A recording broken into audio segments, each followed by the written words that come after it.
Hello everyone, spoken ইংলিশের নতুন আরেকটি গুরুত্বপূর্ণ ক্লাস আপনাদের আবার ওয়েলকাম করছি। আজকে ক্লাসে আমরা আরেকটি নতুন স্ট্রাকচার শিখে কীভাবে হলো যে আমরা শত শত বাক্য তৈরি করে মানুষের সাথে স্পিকিং করতে পারি সে বিষয়টি শিখব। আমি শুধুমাত্র একটা নিয়ম আপনাদেরকে শেখাবো, আপনারা এই নিয়মটি ফলো করে অনেকগুলো বাক্য তৈরি করতে পারবেন। বাক্যগুলো তৈরি করার মাধ্যমে আপনারা মানুষের সাথে কনভারসেশন করতে পারবেন, অর্থাৎ বাক্যগুলো ব্যবহার করার মাধ্যমে আপনারা সেন্টেন্স মেক করে মানুষের সাথে কথা বলতে পারবেন। So enjoy the class. আমি হলো যে স্ট্রাকচারটা এখানে দিয়ে দিয়েছি, need to plus verb one. এটাই হলো যে মূল structure, need to plus verb one. অর্থাৎ এখানে হলো যে ভার্ব ওয়ান হলো যে আপনারা নিজেদের মতো করে ব্যবহার করবেন। এই যে আই নিড টু, অর্থাৎ আমার করা দরকার বা আমাকে করতে হবে। মূল বাংলা অর্থ হলো যে এটি, আমি 20টি বাক্য দিয়েছি, এই 20টি বাক্য যদি আপনারা প্র্যাকটিস করেন মোটামুটি একটা ধারণা পাবেন এবং হলো যে আপনারা নিজেদের মতো করে শত শত বাক্য তৈরি করতে পারবেন। প্রথমে আমি যে বাক্যটি দিয়েছি সেটি হলো যে মূল স্ট্রাকচার হলো যে এটা টু এর পরে ভার্ব ওয়ান হয়। আমি প্রথমে দিয়েছি আমার পড়াশোনা করা দরকার। আমার পড়াশোনা করা দরকার, এটা যদি আপনি ইংলিশে বলতে চান আই নিড টু স্টাডি। আমার পড়াশোনা করা দরকার, আই নিড টু স্টাডি। যদি বলা হয় তোমার পড়াশোনা করা দরকার, ইউ নিড টু স্টাডি। তারপর আমার ইংরেজি শেখা দরকার, আমার হলো যে ইংরেজি শেখা দরকার, এটা হলো যে আপনি ইংলিশে বলতে পারেন I need to learn English, I need to learn English. যদি বলা হয় তোমার ইংরেজি শেখা দরকার, you need to learn English. তারপর আমার কথা বলার অনুশীলন করা দরকার, আমার কথা বলার অনুশীলন করা দরকার, I need two practice speaking, I need two practice speaking. খুবই গুরুত্বপূর্ণ একটি নিয়ম, খুবই গুরুত্বপূর্ণ একটি সেন্টেন্স। তারপরে যেটি আছে আমার ইংরেজির উন্নতি করা দরকার, আমি হলো যে ইংলিশে খুব বেশি একটা ভালো নয়, আমার ইংরেজির উন্নতি করা দরকার, I need to improve my English, I need to improve my English. এই যে শুধুমাত্র নিড টুর পরে হলো যে ভার্ব ওয়ান, অর্থাৎ ভার্বটি হলো যে নিজেদের মতো করে ব্যবহার করে আমি বাক্য তৈরি করছি। এখানে হলো যে সাবজেক্টটা হলো যে আপনারা নিজেদের মতো করে নিতে পারেন, যেমন আই, শি, তারপর হলো যে ইট অথবা দে, উই। তারপর যদি বলা হয় আহ, আমাদের বাড়ি যেতে হবে, উই নিড টু কি go home, we need to go home. যদি বলা হয় আমার বাড়ি যেতে হবে, I need to go home. যদি বলা হয় তোমার বাড়ি যেতে হবে, you need to go home.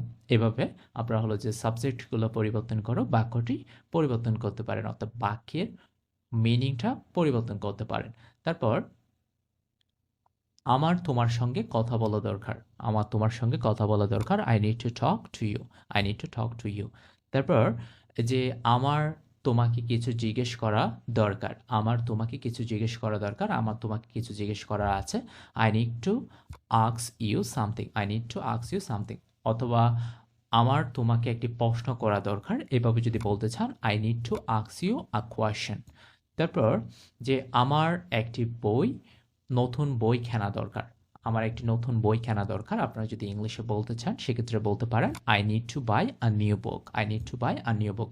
যদি বলা হয় যে তোমার একটি নতুন বই কেনা দরকার, আপনি বলতে পারেন you need to buy a new book. তারপরে যেটি দিয়েছি সেটি হলো যে আমার কাজ শেষ করা দরকার, আমার কাজ শেষ করা দরকার, আপনারা ইংলিশে বলতে পারেন যে I need to finish my work, I need to finish my work. তারপরে যেটি দিয়েছি সেটি হলো যে আমার সকালে তাড়াতাড়ি ঘুম থেকে ওঠা দরকার, আমার সকালে তাড়াতাড়ি ঘুম থেকে ওঠা দরকার, I need to walk up early, I need to walk up early. এভাবে বলতে পারেন।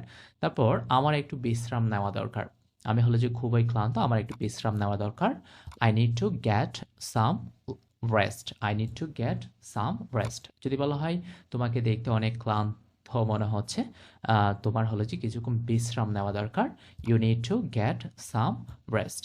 তারপর আমার কিছু টাকা সঞ্চয় করা দরকার, আমার কিছু টাকা কি করা দরকার, সঞ্চয় করা দরকার, I need to save some money, I need to save some money. আমার একটি সিদ্ধান্ত নেওয়া দরকার, আমি হলো যে অনেকদিন ধরে সিদ্ধান্তহীনতায় ভুগছি, আমার একটি সিদ্ধান্ত নেওয়া দরকার, আপনারা ইংলিশে বলতে পারেন I need to make a decision. তারপর আমার পরিকল্পনা পরিবর্তন করা দরকার, আমি যে পরিকল্পনায় এগাচ্ছি সেটা হলো যে তেমন কাজে আসছে না, আমার হলো যে পরিকল্পনা পরিবর্তন করা দরকার, I need to change my plan, I need to change my plan. তারপর আমার ইমেল চেক করা দরকার, আমার ইমেল চেক করা দরকার, এই যে I need to check my email, I need to check my email. যদি বলা হয় আমার ফেসবুক চেক করা দরকার, I need to check my Facebook. তারপর আমার বন্ধুকে ফোন করা দরকার। আমার বন্ধুকে ফোন করা দরকার। I need to call my friend. এই যে শুধুমাত্র টু এর পরে বারবার চেঞ্জ করে এবং অবজেক্ট বসিয়ে আমরা পুরো বাক্যটার অর্থই কি করে ফেলছি, পরিবর্তন করে ফেলছে এবং নিজেদের মতো করে বাক্য তৈরি করছি। তারপর আমার সাবধান হওয়া দরকার। I need two be careful. I need two be careful. তারপর আমার আরো কঠোর পরিশ্রম করা দরকার। আমার হলো যে আরো কঠোর পরিশ্রম করা দরকার। I need to work harder. I need to work harder. তারপর আমার এই পাঠটি বোঝা দরকার।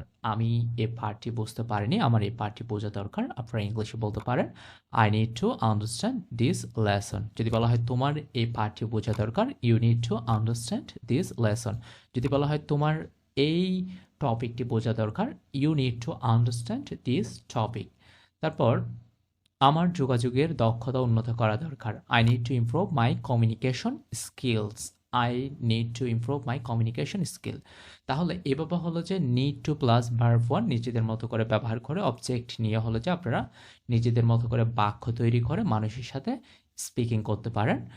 সো আজকে ক্লাসটি ছিল এতটুকু পর্যন্ত। পরবর্তীতে এভাবে শর্ট টেকনিক ফলো করে বা সেন্টেন্স স্ট্রাকচার ফলো করে কীভাবে আমরা শত শত বাক্য তৈরি করতে পারি সেই সমস্ত আরও কিছু ক্লাস দেওয়ার চেষ্টা করব। ততক্ষণ পর্যন্ত ভালো থাকবেন, সুস্থ থাকবেন। আসসালামু আলাইকুম।